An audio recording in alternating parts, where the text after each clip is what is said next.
Hi friends, welcome to Riya of cooking. இன்றைக்கி நம்ம என்ன பார்க்க போகிறோம்னா பாஸ்மதி ரைஸில் சிக்கன் பிரியாணி எப்படி பண்ணுறதுன்னு பார்ப்போம்.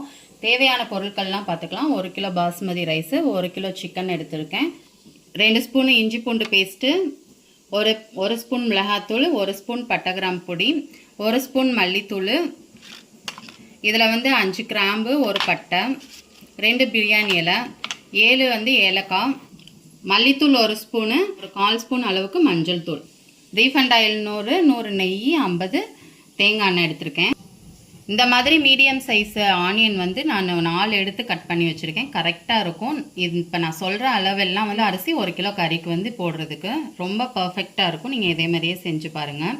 10 பச்சை மிளகாய், இந்த மாதிரி தக்காளி, இந்த சைஸ் தக்காளி நான் ஒரு 3 கட் பண்ணி எடுத்திருக்கேன். 1 கைப்பிடி கொத்தமல்லி, 1 கைப்பிடி புதினா. வாங்க எப்படி செய்கிறதுன்னு பார்ப்போம். ஃபஸ்ட்டு ரைஸில் தண்ணி ஊற்றி வச்சுக்கலாம், கொஞ்சம் நேரம் ஊறட்டும். ஃபஸ்ட்டு எண்ணெய் ஊற்றிக்கலாம். ஒரு 50 நெய் ஊற்றிக்கலாம். 50 லாஸ்ட்டு. தேங்காய் எண்ணெய். எண்ணெய் காஞ்சதும் பட்டை ஏலக்காய் கிராம்பு பிரியாணி இலை போட்டுக்கலாம். பச்சை மிளகாய் சேர்த்துக்கலாம். ஆனியன் சேர்த்துக்கலாம். பக்கத்துலேயே ஒரு சட்டியில் 2 லிட்டர் தண்ணி ஊற்றிருக்கேன். நமக்கு இதுக்கு தண்ணி அளவுலாம் தேவையில்ல. 2 லிட்டர் தண்ணி ஊற்றி நம்ம இங்கிட்ட ரைஸை கொஞ்சம் வடித்து வச்சுக்கணும்.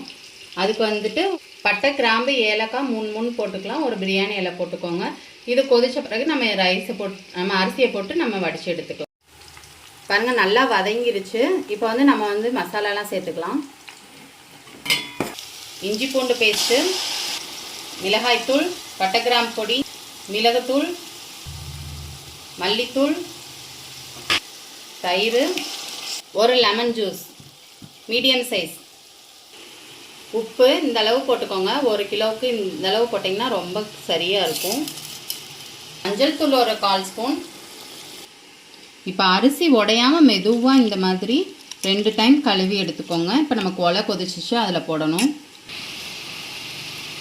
தக்காளி சேர்த்துக்கலாம். இப்போ நம்ம சிக்கனை சேர்த்துக்கலாம். நல்லா வதங்கிடுச்சு நமக்கு மசாலு. இப்போ சிக்கன் சேர்த்துக்கலாம். இப்போ மல்லி புதினா சேர்த்துக்கலாம். ஒலை நல்லா கொதிச்சிருச்சு. இப்போ நம்ம அரிசியை சேர்த்துக்கலாம். பாருங்கள், நமக்கு 70% நல்லா குக் ஆயிடுச்சு. இப்போ நம்ம வடித்து எடுத்து அதில் போட்டுக்கலாம். இப்போ நமக்கு நல்லா சிக்கன் சூப்பராக வெந்துருச்சு. ரொம்ப வேகணும்னு அவசியம் இல்லை, லைட்டாக வெந்துச்சுனாலே போதும். இப்போ நம்ம ஒரு கொஞ்சமாக, இப்போ 1 டம்ளர் மட்டும் தண்ணி ஊற்றிக்கோங்க.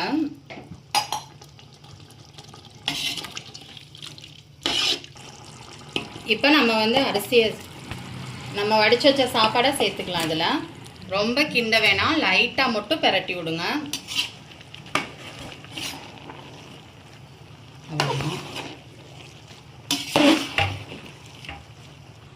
இந்த மாதிரி லைட்டாக மட்டும் கிண்டி விடுங்க, ரொம்ப கிண்ட வேண்டாம். இப்போ அங்கே இங்கேயும் 2-3 ஹோல் போட்டுக்கோங்க. போட்டுவிட்டு கொஞ்சமாக நெய், ஒரு 2 ஸ்பூன் நெய் ஊற்றிக்கலாம். கொத்தமல்லி புதினா கொஞ்சம் தூவி விட்டுக்கோங்க. இப்படி க்ளோஸ்டாக மூடி அடுப்பை இந்த மாதிரி லோ ஃப்ளேமில் வச்சுக்கோங்க. லோ ஃப்ளேமில் வச்சு ஒரு வேஸ்ட்டான தோசைக்கல் இந்த மாதிரி வச்சுக்கோங்க.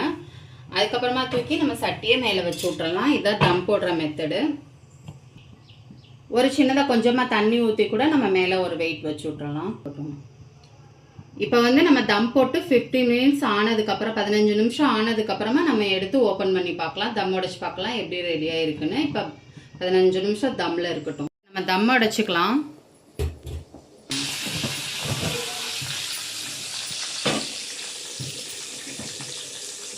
நமக்கு சூப்பராக ரெடி ஆயிருச்சு. அவ்வளோதான், லேசாக உடஞ்சிடாமல் அப்படியே மெதுவாக கிண்டி விடணும். இப்போ முந்திரி கிஸ்மிஸ் தாளித்து வச்சுருக்கேன், அதையும் உள்ளே சேர்த்துக்கலாம். உள்ளே சேர்த்துட்டு அப்படியே லேசாக கிண்டி விட்டுக்கோங்க. பாருங்கள், சூப்பரான உதிரியான நமக்கு பிரியாணி ரெடி ஆயிடுச்சு. சூப்பராக இருக்கும், டேஸ்ட்டாக. இதே மெஷர்மெண்ட்டில் நீங்கள் பண்ணுங்கள், ரொம்ப ரொம்ப டேஸ்ட்டாக சூப்பராக வரும். Thank you friends.